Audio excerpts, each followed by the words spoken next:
Hello, ETH Denver. I'm excited to introduce here Natalia Lebedinskaia. She's been working with the Spheroid Universe team for ETH Denver's presentation. Together with the Art Project Decentralized Community, we have been working on to try to bring artists who are working with crypto art to the space of VR and create these sort of experimentations on how to bring these three-dimensional pieces up on augmented reality on the streets and on a magazine that Natalia, for this one first edition of the magazine, is assisting with and curating and writing for. So I'm excited to talk a little bit about AR art in public spaces with Natalia. We may have some team members from Spheroid Universe join later. So keep an eye on that. This conversation is going to last 50 minutes, and then we're going to have a second round with the Spheroid Universe that runs from 10 a.m. to 10:50, another 50 minutes. And so it's going to be a 2-hour sort of packed program with some really interesting things on augmented reality and public space. So Natalia has a fairly extensive experience with public spaces, and we have already worked together with the Vancouver Biennale before. And Natalia is now working with a mural program in Vancouver that is also working with augmented reality. So this is like a whole world that we're exploring together, and it's super fun. So I guess, Natalia, I'll let you tell us more about what AR in the public space is, and what your interest is in it, and your work with Spheroid Universe, and all this fun stuff. Thank you, Jessica, for that intro.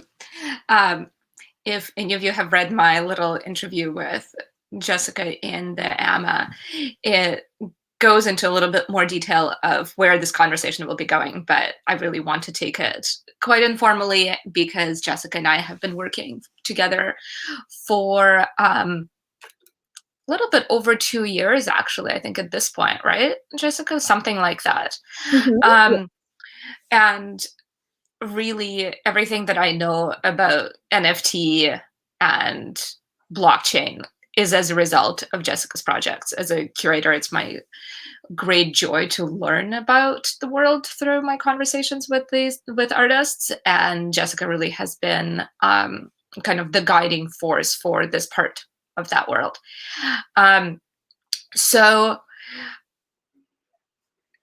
sorry, yeah, I'm sorry, I'm just moving stuff around here. Oops. Oh yeah. No, I think just us is fine. Just us in our worlds. So it's a really great pleasure and honor to like have a chunk of time to pick through these ideas with Jessica live in front of all of you. So as she said, I started off at the Vancouver Biennale. Prior to the Vancouver Biennale, I did another project in public space where I brought public art to national parks across Canada for Canada's 150th anniversary. So really looking at how art transforms unexpected public spaces has been like the guiding force of my work over the past few years. Everything from doing public sculpture in communities of like 700 and under people, which is hard to imagine right now, I think, for a lot of the people listening here, but it's really great fun. And then going into Vancouver and working with the Vancouver Biennale and really like pushing the boundaries of what public art can be. For those of you who don't know, Vancouver Biennale is one of the leading public art biennales in the world.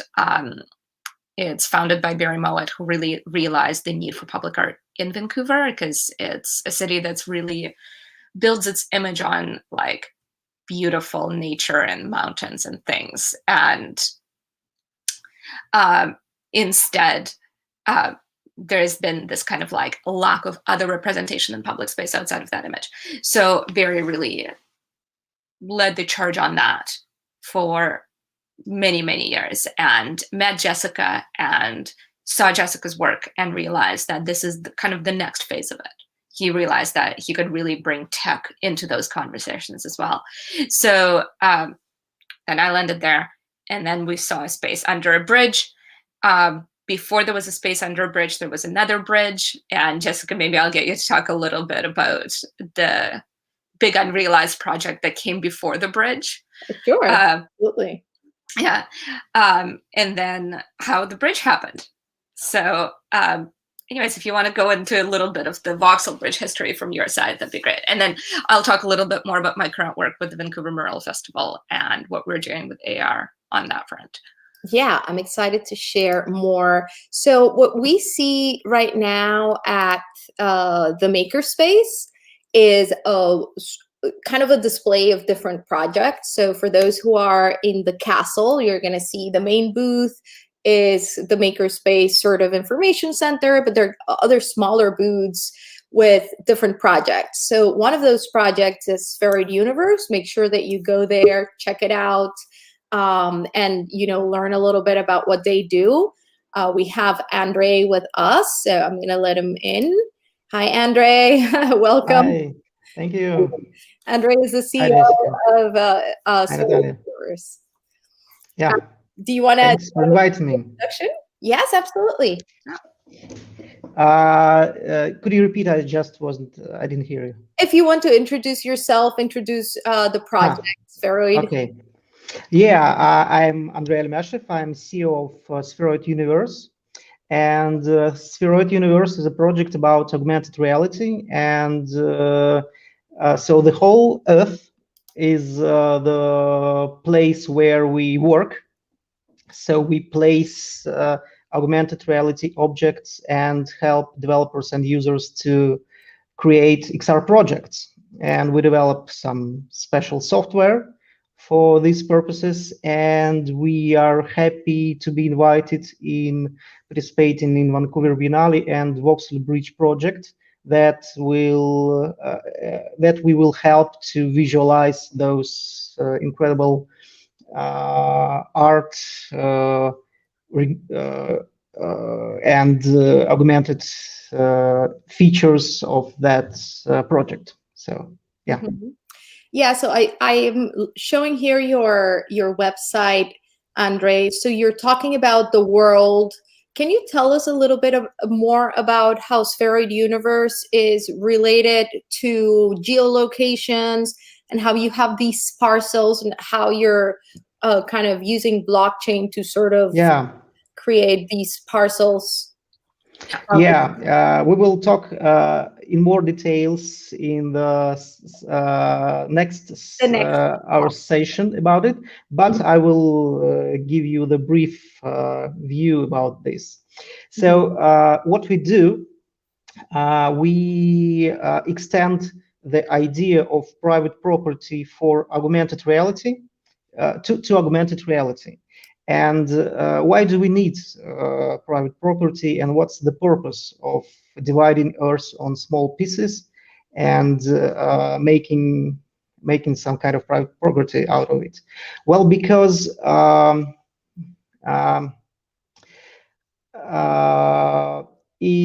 augmented reality is the next technology that will impact on our life a lot like internet already did. And so there is a problem. There is a technological problem with with placing augmented virtual objects on the particular space. And the problem is about positioning those virtual objects very accurate. And the only way to solve this problem with a high accuracy is to use visual positioning methods, which requires us to have a lot of incredible amount of data, visual data from all over the Earth. And that amount of data is only possible to for IT giants to gather. They have almost infinite number of resources, I don't know, Apple or Microsoft or Google. And they are doing it right now. So they are gathering it, and they will be later monetized. So they will sell access to developers to use their XR cloud, to use their visual database that will help augmented reality devices to position themselves, to position itself, and to get the virtual world look real.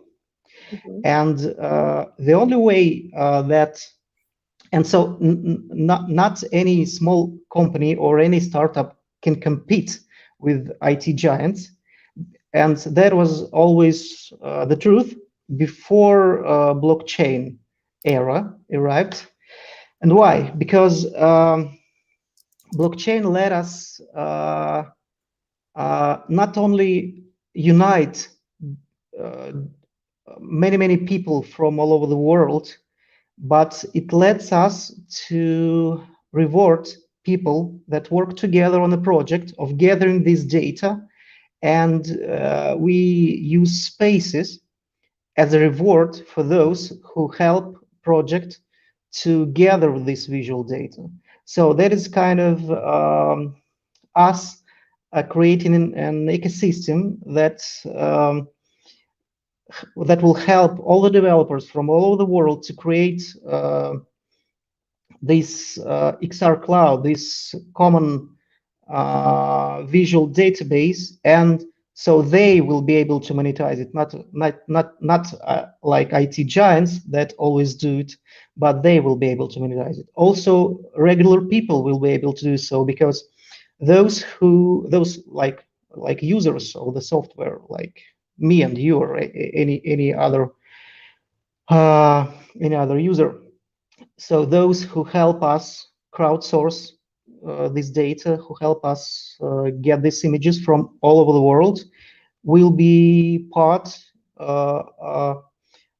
Will have those spaces as a reward, and so they will be able to monetize it like it's their own private property. So they decide who can use it, who can place objects over there, and the space which is filled with this imagery database helps their devices to position itself. So, which is very important, and that is what the market will highly demand.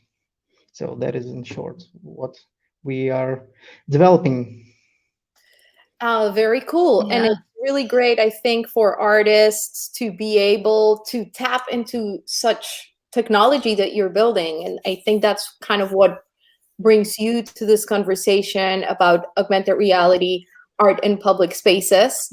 Yeah. I guess I was thinking to ask you, what is the value that you see in art that is making you sort of work with artists? Where is your interest in working with artists? Well, we believe the technology of augmented reality is like crazy for the artist, because it makes it removes all the barriers for an artist to create and visualize any of its like fantasy or its like thoughts. Because for example, you can create a giant 3D object that can be like, I don't know, 100 meters, and that won't cost you nothing. I mean, you don't pay for materials. It looks absolutely real. You don't have to talk with, I don't know, cities and ask for a proof to place it. You are free to go. So there is no limitations at all, and that is what makes us think that this technology is very cool for artists, and it has bright futures. So we are very thrilled and interested, and we like it. Yeah. That this technology is very cool for artists. Oh. For you, Natalia, this is where you fit in here, because Natalia has this extensive experience with working with cities, with working with permits, with going through this whole process of putting together these massive pieces. So it's really nice to be able to see this sort of comparison between this virtual form and this physical, and now seeing them sort of meet. So, well, yeah, and that's what I'm really interested in. I'm very interested in these meeting points. So as I was mentioning before, like my first foray into public art was bringing artists who normally work in like, you know, giant cities and galleries with international reputation into like a community of 300 people in the middle of a national park. And like, what does that kind of slight surprising disconnect mean? And then here I'm listening to you talk, Andre, and I'm thinking of like, okay, but in order right now for us to realize Voxel Bridge is when we're having to work through still all of those same like limitations of working within public space. But I think it's a question of to what end, right? Like, so to think like you could be going through all of these hoops in order to realize something that is like solely for yourself, like, I don't know, a statue of a giant chicken or something. But instead, you're going through all of these hoops so that you can remove barriers to entry for other artists. And yeah. I think that's where those moments of collaboration really come in between what we consider to be like traditional forms of public art and then these technologies, because it is artists at the forefront. So it is really artists leading that way and then coming at like developing the models for making it work. And developing models for making it work for other artists. So Jessica, actually, if you want to talk a little bit more about how the AR integration came to be as part of Voxel Bridge, other than Barry just saying, but where's the AR over and over again? Because in the beginning of this project, it was really our Vancouver Biennale's founder, who is 75 now, and like came across AR at some point in the past few years and was like, no, this is where you need to be going.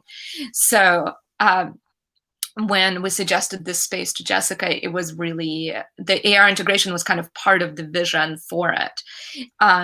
And without giving away too much, I think that like original name for the project, where it was about energy flow, really comes into play, as well as like bringing all of these artists' energy to this very deeply underused public space in Vancouver. So Jessica, if you want to talk a little bit more about how Voxel Bridge came to be, that's great. Yes, definitely. And I think talking about this will give our viewers some context on why we're here together, like who we are and why I want to talk about the subject. So I started, as we mentioned earlier, working with Natalia about 2 years ago on how to bring some of my art pieces to the Vancouver Biennale. So my work takes over architectural spaces, mostly interior spaces, with perspective sort of effects where you feel that the wall has been extended or the perspective's been sort of distorted.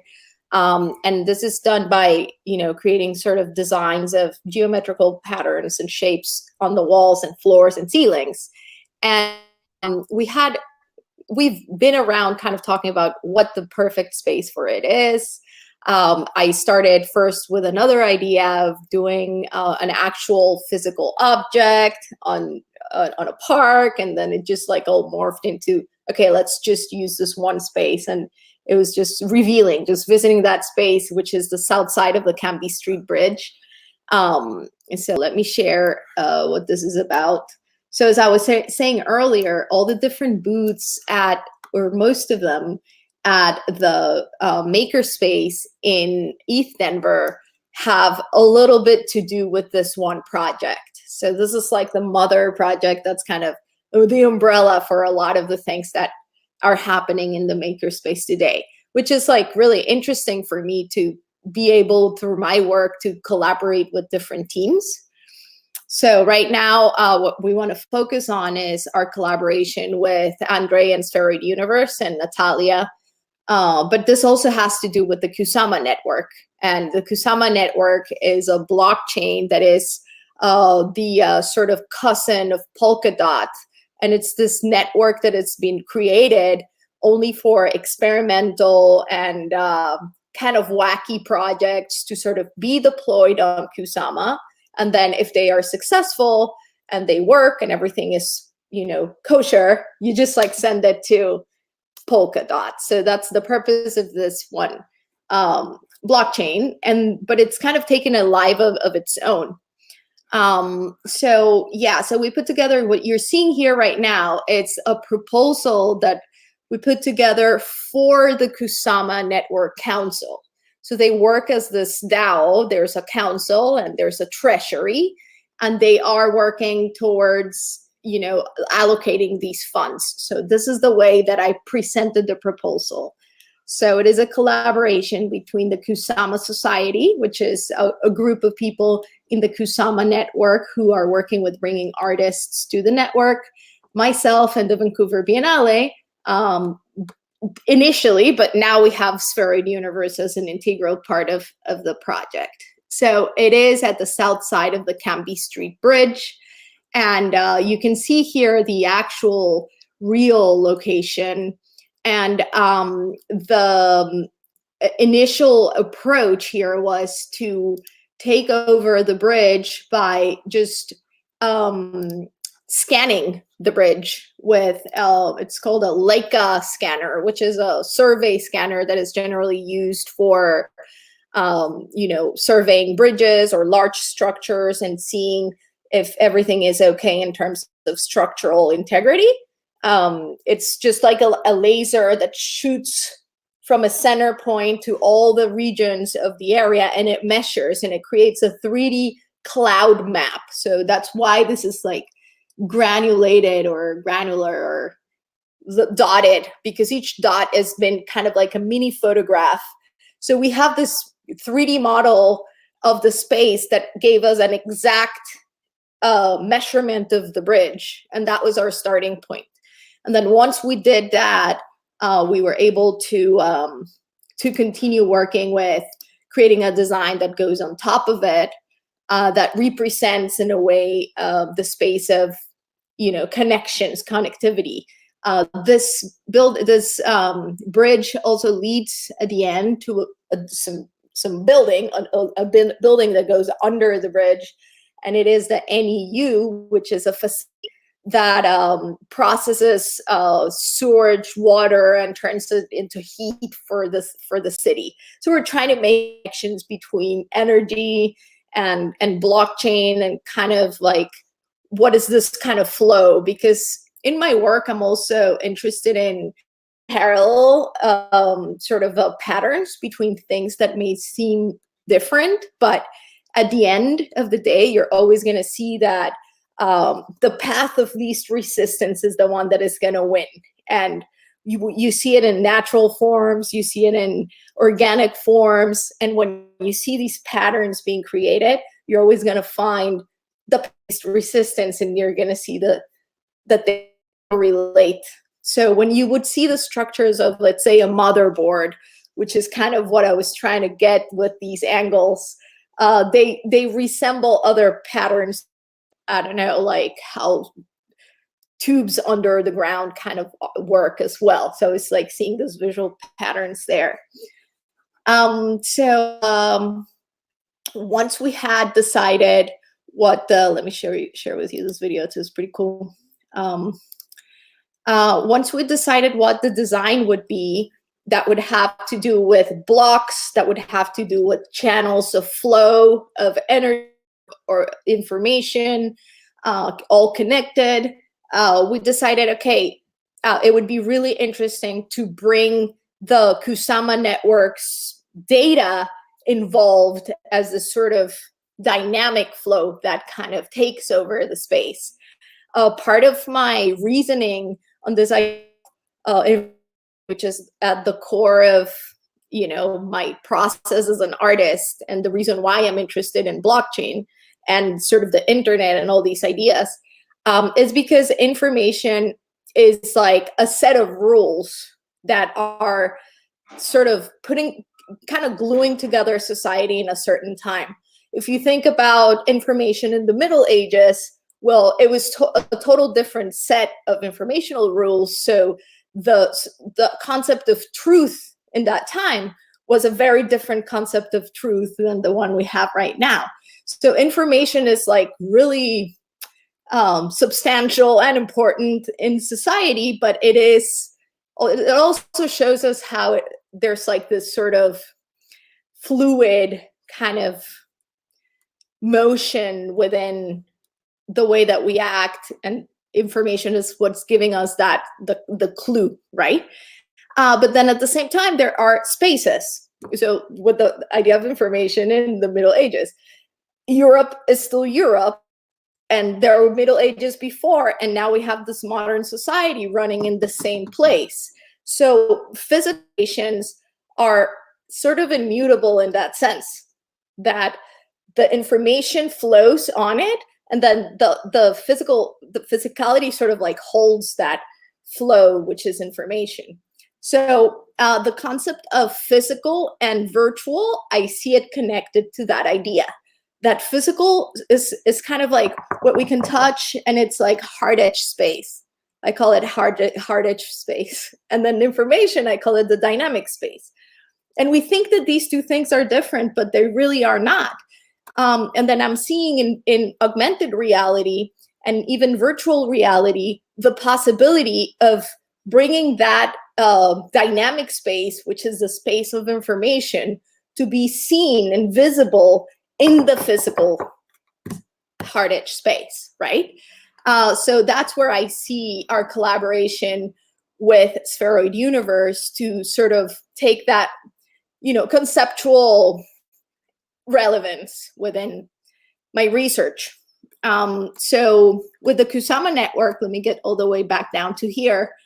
What we're doing is using data from the network and representing it through Spheroid Universe by creating these objects that are, each one of the objects is connected to one part of the network, or the history of the network, or an active sort of ongoing part of the network, like say new blocks being created, or for example, the treasury growing. That's going to be kind of active, but it's also going to be representing some parts that are fixed, let's say in the past of the network, on blocks that are already there. So we have a few tests, but I don't have those newer tests available on this document. But just to give you this is one kind of an older test that I've already shown before, but I'm going to show it again. And you can see how the testing here, how solid the objects are going to be. So what we're doing is just bringing new objects that are related to the design.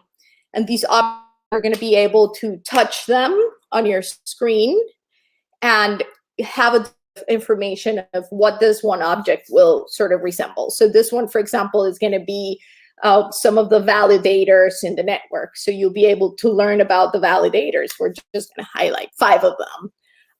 There are going to be blocks that are going to be representing certain aspects of the history of the network, when Genesis block, or when someone registered on the Kusama blockchain the birth of their child, things like that, that have been sort of remarkable in the history of the network.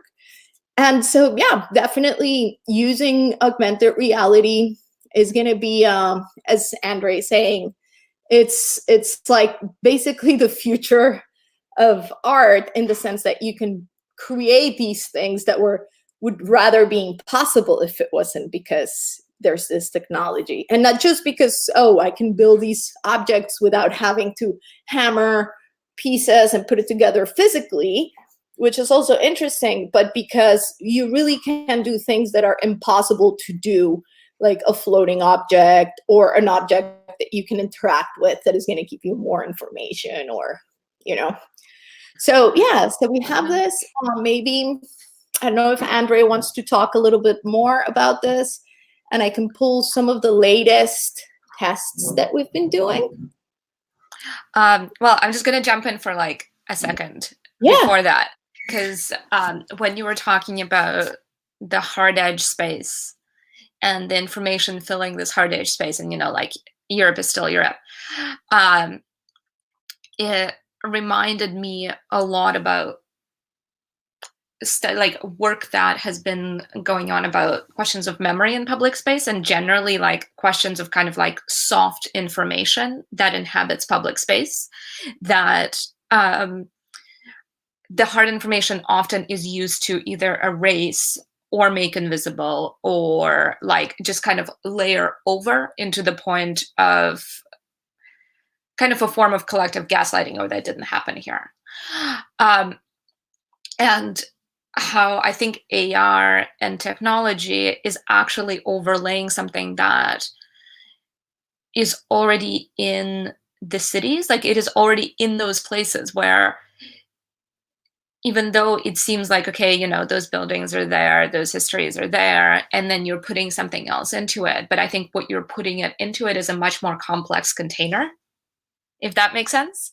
Like that, and I think that's where a lot of that richness is because it is already how we perceive public space. It's just powers that be, whatever they may be,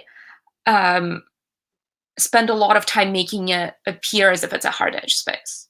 But I think it's not actually a hard edge space. I think it is a space that is filled with memory, with information, with collective memory, with personal memory, with erasure. Like the location that we're looking at in Vancouver, for example, False Creek, that is like an extremely overall like an important indigenous site that used to be rainforest. Like you're building this inside a rainforest. And however kind of woo-woo or supernatural, whatever that sounds, but I feel like spaces do remember what they were before. Like that stuff doesn't go away. It's still there in some form. Like whether that is dictating, and you know, on the surface it kind of appears that that's a very kind of crazy, oh no, the space remembers being a forest. Or in my previous work, it was that I talked about how spaces remembered being glaciated. But what I really mean by that is that the architecture is shaped by that. Like the way that the bridge is built, that you're then overlaying this onto, is shaped by what's in the ground. It's shaped by tectonic plate movement because it has to consider earthquakes. It is in this like holding pattern for the next big earthquake, and this question of like, will the thing stand? You know, False Creek, which was a site of a really important like World Expo, which is what really built Vancouver, but that location wouldn't be there if that event did not happen. You know, all of these things, they're in it in a way because they shape the way that the hard edge space appears now. Yeah, so you're going into a very complicated container.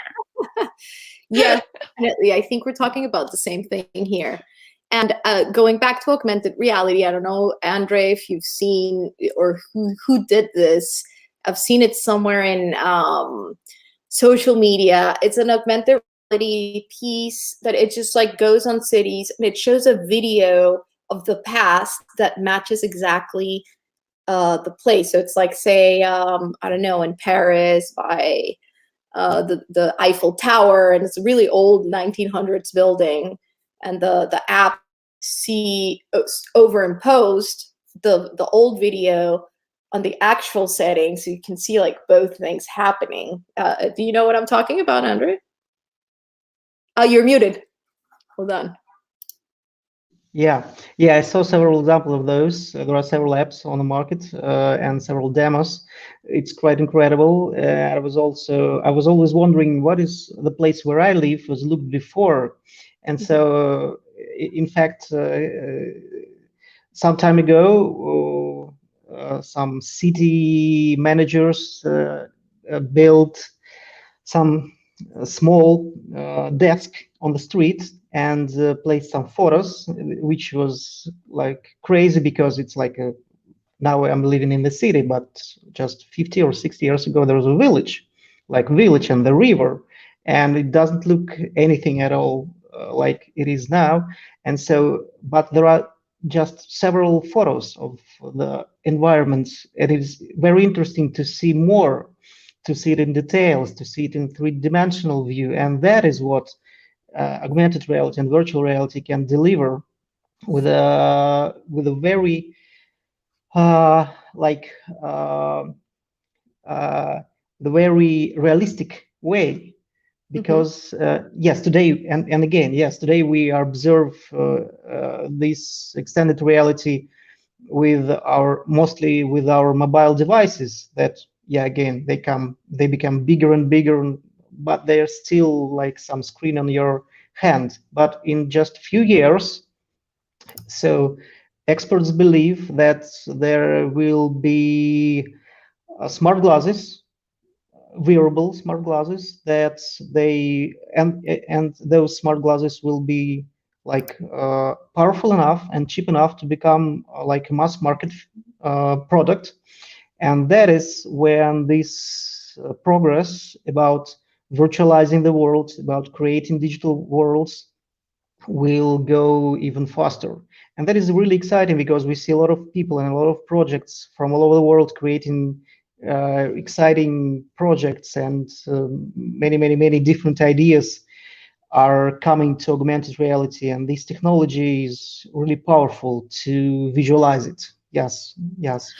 And also that artists are always at the forefront of making those histories visible, right? Like, if you were to trust the government to make whatever it wanted past history visible through augmented reality, I probably wouldn't trust it very much.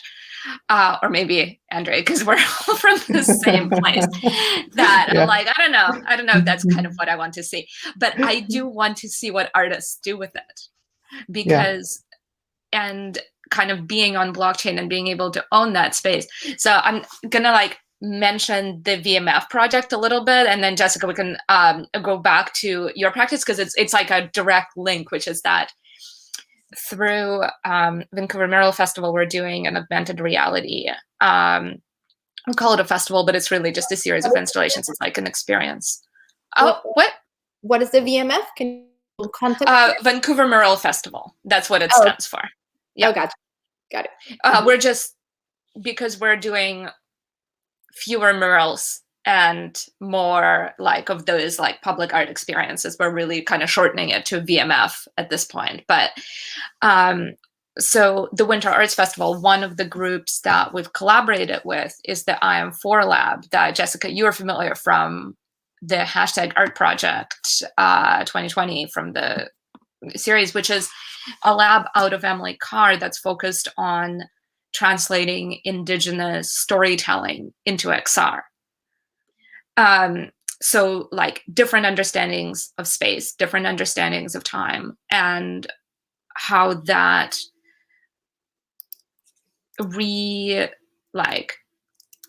reappears in public space and what that means. So there's a number of artists as part of the Winter Arts Festival that are really exploring these ideas of like indigeneity in public space. And I think there's a lot of room for that to continue to grow. Yeah, I don't know, Jessica, if you want to, I'm thinking, I was just thinking whether we can either just share the link if people want to see it or not. Yeah, I wanted to share the website. What's the website for? vanmuralfest.com. What is that? Yeah, vanmuralfest.com. And then it's going to go into Winter Arts or IM4. IM4. Mm-hmm. Thank you for being the DJ. There are some really cool examples of reality integrated to the murals. And I think that's a really interesting avenue for mural work to sort of break the wall. Break the 2D wall. Yeah, exactly. And like, again, it's sort of murals already have that history. Like they have that history of being a space of activism. They have that history of being a space of like democratic expression, because it is, I like to often say it's a very thin layer of paint. Like all you're doing is a thin layer of paint. It's kind of more agreeable than, you know, taking over a whole city with a thing. But even though it's this thin layer of paint, it has this great potential for what people have been lately calling aesthetic force. So like the ability of art to either represent or show or make visible something that is usually present there already. So yeah, so if you go into Winter Arts, oh yeah, that's what I do now. You had some really cool examples. Where do I go? Winter Arts here? Oh yeah, just here. Yeah. Okay. So this is happening right so now. That if you scroll up where you just were, I think that's the sizzle reel. Oh, that's the video. Cool. Yeah, that's the sizzle reel. Yeah. This is happening right now? Launches on the 11th. Okay, perfect. Yeah, so launches later this week. If people are not in Vancouver, is there a way to, experience it? I'm going to share a small secret, which is if you go into Van Merrill Fest's Instagram and go into the smiley face where filters live, you can see quite a bit of that. Like the stuff that's world placement, you can go in there. And by the way, Andre, Spheroid is like technologically and quality-wise, like Spark feels like dial-up internet as to what you're able to get out of the code. And thanks a lot. Yeah, it's amazing because it does live in Instagram, which is why we chose to do it, because people already have this relationship with Instagram, and really having that not having to download an app is a big part of it, but they are way behind. So well done. Thank you. Yeah. So one question. You're saying this is through Instagram to see this AR reality? Exactly. So it's through Spark, which is the Facebook AR platform that they're really pushing right now for artists to use more and more. They're actually doing a workshop with us. The Vancouver Public Library in a bit, but yeah, it's the cool thing is that it's very accessible, and Facebook, like Instagram filters, have been the gateway into public use of AR. But yeah, pushing it further is something that's. We have a question here from our viewers. Yeah, you guys want to go for it? It says, how do you see technologies like edge computing 5G impact AR and VR? Let me see if I can just post it here. There you go. There you go. I am going to let the tech people answer that because my knowledge of 5G is mostly from the crazy people. So. Okay, well, 5G is a very fast way of transferring the data. So it's like, remember the first internet that was like with, again, dial-up with a modem, and what we have now when we have fast Ethernet. And so this is huge difference. The same with 5G and its impact on augmented and virtual reality. It simply means that you can stream in real time whatever you want. Because now, mostly when you have an app, for example, augmented reality app, you have to choose, do you want to make the app containing all the imagery, all the bundles, all the 3D artwork for the users to have it work like instantly, or but it might become very large, like big one, like several gigabytes, for example. Or another approach, you can rely on cellular network and hope that a user has high speed connection that will allow him to download these objects fast enough to have this good experience. And that depends on the area, and that is something that you cannot control as a developer. So 5G means forgetting about those kind of problems, and it means that you can focus on art, on ideas, and forget about those kind of limitations, which means a lot. It's like Netflix into AR. Oh, yeah, we're like, yeah. It's like if we remember what it meant to not stream, for those of us who remember what it was like before streaming and then streaming. I do as well. Yeah. So I remember, hugging the phone line. So it's that's a really exciting way of framing that. we have 5 more minutes, and I kind of want to share some of these examples of AR pieces in collaboration with Spheroid Universe and the Art Project Decentralized community that are already on the public space. Some of the artists have been sharing those on Twitter, so I'm going to share some of those videos. And I think that is going to give space to introducing what the next talk is about, which has to do with the tech behind it, this mega structures that can be seen. So let me share again my screen here and see some of these examples. These are developed by the artists and by Spheroid Universe. So this is what we've been working on in the past.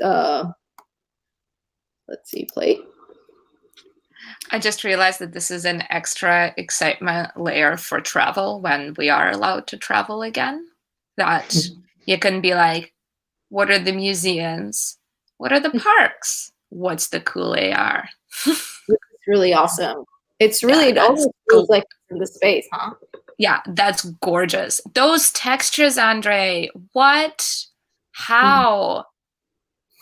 I also feel that you guys did a great job on getting the lighting feel that it belongs to the space, because I feel generally when you have an external object in an already given environment, then it just doesn't look like it belongs there, because the lighting is like what gives it away.